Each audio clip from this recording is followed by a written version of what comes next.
All right, so I finally got it going. Took her out for a run yesterday just to get the juices flowing, I guess you could say. And then just got done with a ride, probably about 45 minutes. Felt pretty good. Everything seems to be clicking here. Suspension is very good. I've got the Alcas on there. Rear suspension, same thing. Everything seemed to be running pretty good so far. The leaks that I had previously mentioned, the coolant stopped. The gas tank is not leaking anymore, so that's good. That's the desert tank that I put on there. I think it holds like just a couple more ounces. I don't know if it was really worth it, but we'll see. Then, but everything else ran pretty good. Wash it up a little bit. Take her out again. I think the only thing that I am a little worried about now is just the hand fatigue. I've had that in the past. I'm constantly fighting that because the throttle is just the standard throttle that it comes with. I know B&R, they make a lighter spring for the throttle, but I don't know. I think it's too close to the race to even order it and try and wait for it, but we'll see. I really do like the precision, the handlebar flex here. I know there's a couple brands out there, but this one is really doing its job to fight just to get a little bit of the chatter out of the steering.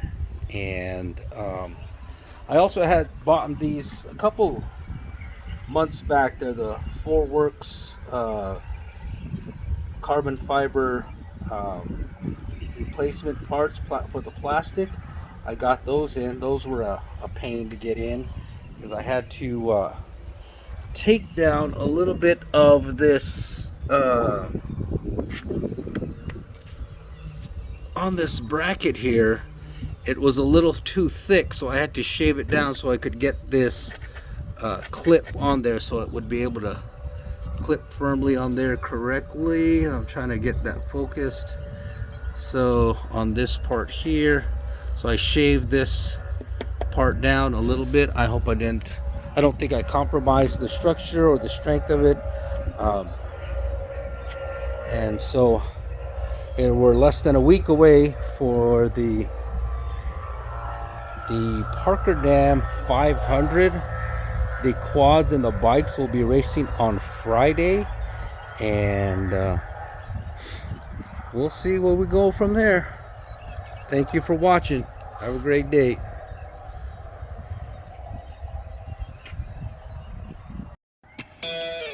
Good evening, everyone.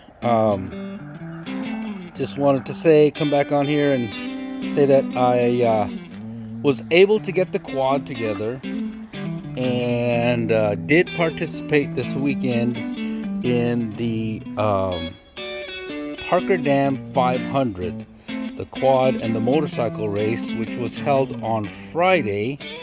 And they give you this little finisher medal that they give to you, and it held up pretty good. It held up really well. This is the timing and scoring transponder they give you.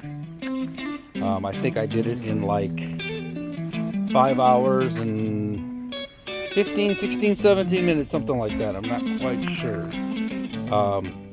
But the bike held up really well. I was able to get the coolant leak stopped. The gas tank wasn't leaking.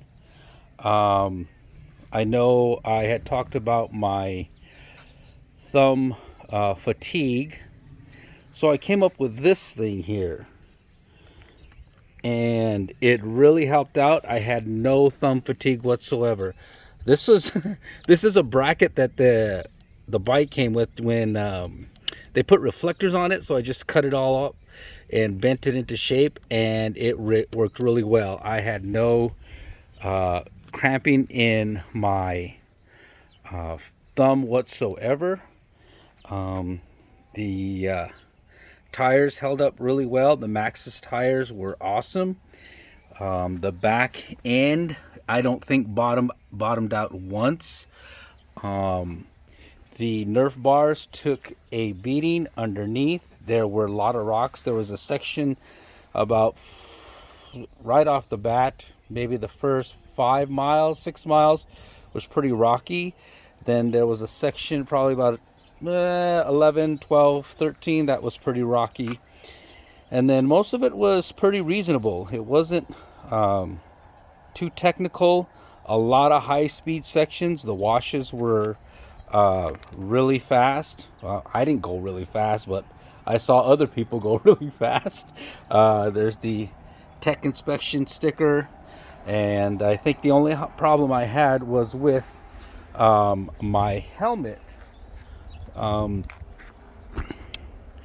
The bolt that holds this down snapped off because I hit a washout, and the top here of my helmet hit this and snapped it back.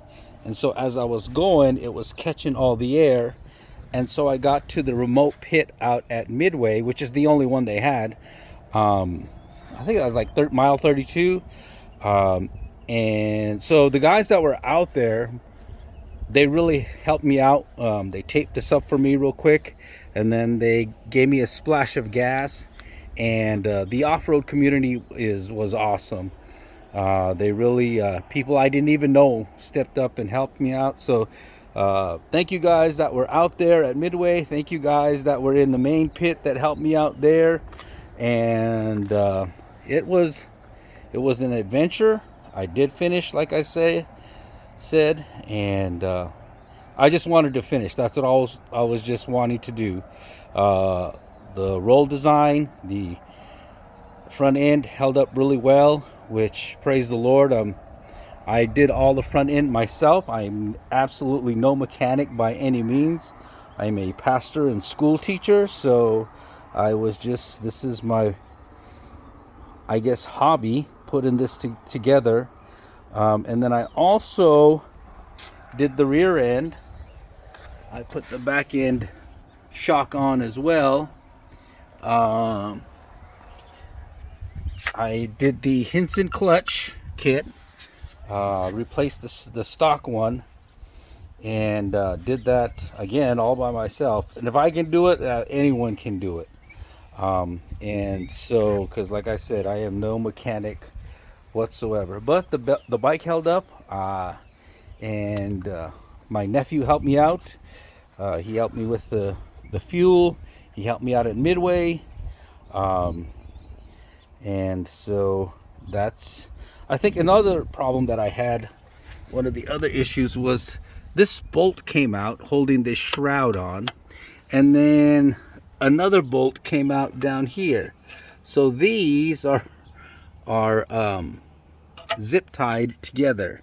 So zip tie here and a zip tie down here, and to hold it together, so I have to order those. But it did really well, and I think that's about it for now, and we'll see where we go from here. I don't know if I have another race in me or not, or just a wreck rider out in our desert out there, which is some great riding trails. And so yeah, that's where we're at right now, and got this little thing. Cool. So we'll see where we go from here. Later. All right, I just wanted to say that these are some of the companies that I use to get the quad ready. The DRW is I use those in the rear end for the rear axle, the brake, the rear brake, and the sprocket. They're the plastic protectors that were in the back. Precision. They have the steering stabilizer, which helps with not getting the handlebars ripped out of your hand. Peak Racing is the skid plate underneath. Galliffer brakes. Hinson for my clutch. Dominator's the rear axle. I also use 38 Motorsports, and then I also did B&R Motorsports. They're the ones that helped, or they're the ones that sold me that. And then the Roll Design, I also got the Dominator from Roll Design as well. I think the guy's name is Jed. I talked to a couple times, and he is really helpful in getting with Roll Design. The Precision really helped me out. They also have the steering, like sort of a flex on the steering, on the handlebars, to take some of the small chatter out of the vibration out of your hands. That worked really well. So these are just some of the companies that I used, and also used Motorsports there. So go check them out, and we'll see where we go from here.